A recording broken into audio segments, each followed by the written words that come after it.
of the crucial Anambra governorship election 2017.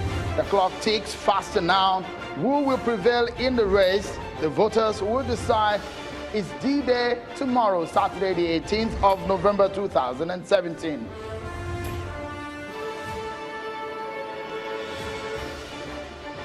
And the Onitsha-Asaba Bridge will be shut ahead of the Saturday election. Security agencies are not leaving anything to chance. We'll find out all the preparations right here on the program. Hello everyone and welcome to Politics Today Live on Channels Television. It is Friday, the day before the election that we all have been waiting for. The moment when the people of Anambra State will be able to decide for themselves who will be their governor for another 4-year term. Will they retain the incumbent or bring in someone fresh? Well, they will decide tomorrow, and that's why we're analyzing all the issues for you tonight on the program. So stay glued to the program tonight as we bring you all the juicy details of the preparations from INEC to security issues on the program tonight. We are live at a venue of the Watching the Vote Center, where a coalition of civil society organizations are coming together to ensure that there is no discrepancy in the exercise. And these exercises are happening here from tonight up until tomorrow. They have volunteers across all the local government areas of Anambra State, and they will be giving live report. It's a technology-based exercise where every fraudulent activities will be detected. And so you want to find out what that means tonight. Stay glued to us. Let's tell you that Onitsha-Asaba Bridge will shut down. Well, it's part of the security measures to ensure that every kind of movement that will disrupt the election tomorrow is stopped.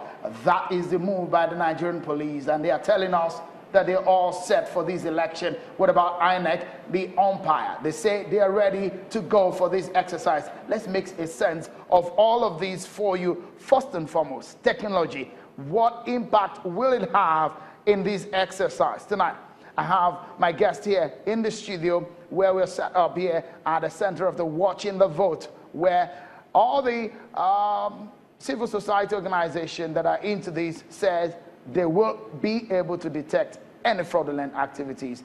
I have joining me Samson Itodo, is a co-convener of the Watching the Vote Center here in Awka, the capital of Anambra State, and also the chairman of Partners for Electoral Reform, Ezenwa Uwagu, and the convener of Election Monitor, Abiodun Ajijola. The three wise men are on the program tonight. Thank you so much, gentlemen, for coming on the program. It's a pleasure to How do you guys feel? The election is very crucial. I know it's something that you guys have been talking about for the past weeks or so, but let's start with watching the vote.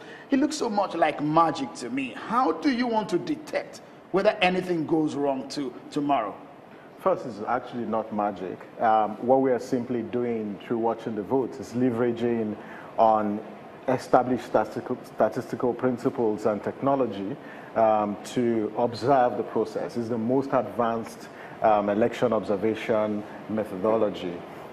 What we have done in the past and now is we will be deploying carefully trained observers. There are about 500 observers, stationary observers that are being trained and they will be deployed to about 250 sampled polling units across the 21 local governments.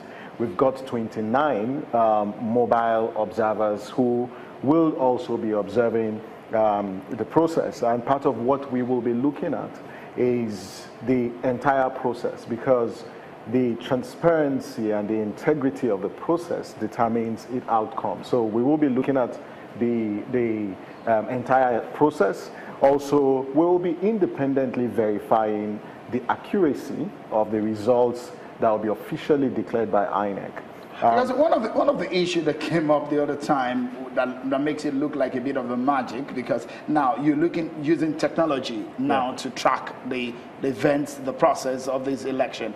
The last time when you released your report, the result of the last time in the last governorship election which you worked on, Ondo State. It was in Ondo State. It was close to the result INEC released eventually. Yeah. That to me looks so much like magic. Yeah, so this is it. So when we draw our sample based on the percent of polling units as well as the percent of registered voters, our observers who are deployed to sample polling units send text messages, real-time text messages to our data center, into our database where the analysis is conducted. And they also send the polling unit result because we analyze the polling unit result, and based on our sample, usually our estimates is within a confidence level of our plus or minus 5, and that's our own margin of error, and it's simply calculation, just basically statistical principles. And if the results declared by INEC, because how this is done is we verify, so we wait for INEC to announce its own official result. And but you have your own on the left. We already have results from the polling units. So we look at the results from the polling units vis-a-vis the results as declared by INEC. And it's not magic, it's just simply statistical principles that have been established over the years, and that enhances the quality of Let me come to Mr. Nwangwu here, Partners for Electoral Reforms. The organization is also part of Watching the Vote, and there is a concern. Earlier today, my colleagues who went out to report came back to say, look, there are fears and apprehension with ad hoc officials working for INEC saying there might be some logistics problem with this election, because a lot of them are still expecting to move to the super racks and the racks as at evening or late afternoon. Some of these materials are still there where they are. What can Watching the Vote do in tracking some of these issues that is being generated? Is it just for the election or for the pre-election?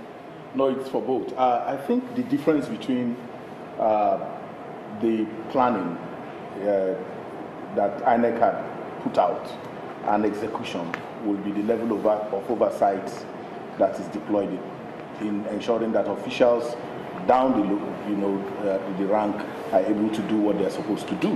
What we have seen, you know that Watching the Vote also observed the deployment of materials from the central bank to INEC offices, and later today we also went to some of the local governments where some of these sensitive materials have started being distributed. But the big challenge, like you said, will be the attitude and the efficiency and the level of competency of the EOs and the local government supervisors in INEC, and the level of oversight that is brought to ensure that some of the things that you're talking about. For instance, in Onitsha North already, you're already having misplaced lists. People who were trained can't find their names on the list. It's been escalated. I hear officials are already doing something about that.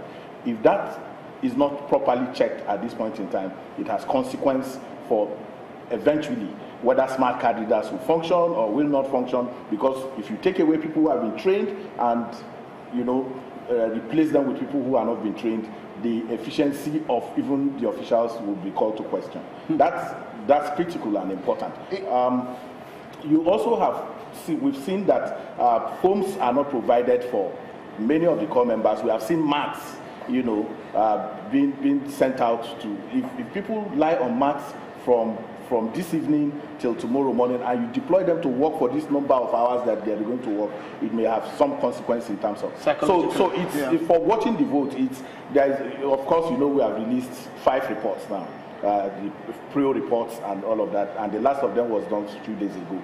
So it's a process. Election is not an event; it's a process. It starts from the continuous voter registration down to the election proper, and Watching the Vote had tracked all of these processes. Right. Because I want anyone who is watching today to be able to get a sense of what Anambra, where this election stands, where the figures will matter in this election. We'll be breaking it down all for you. We're looking at the conduct and all of that. But quickly, Mr. Nwangwu, tell me, with all of these preparations on the ground, what are your biggest fears for this election based on the findings that Watching the Vote has identified? Well, for me today, it will be oversight. I'm really scared that if we do not bring that level of, or, overseeing this election in a manner that gives confidence to voters, to officials themselves, that, that the process will be inclusive, will be such that people will have that confidence that it is going to be a pleasant election like INEC has promised, then there's going to be... Where will that oversight issues come from? It will be from the folks who, 5 commissioners are deployed, resident electoral commissioners from neighboring states are involved in this to assist the REC. Yeah, that means 6. You have about 3 national commissioners on ground. The level of effectiveness of their oversight will really matter in this.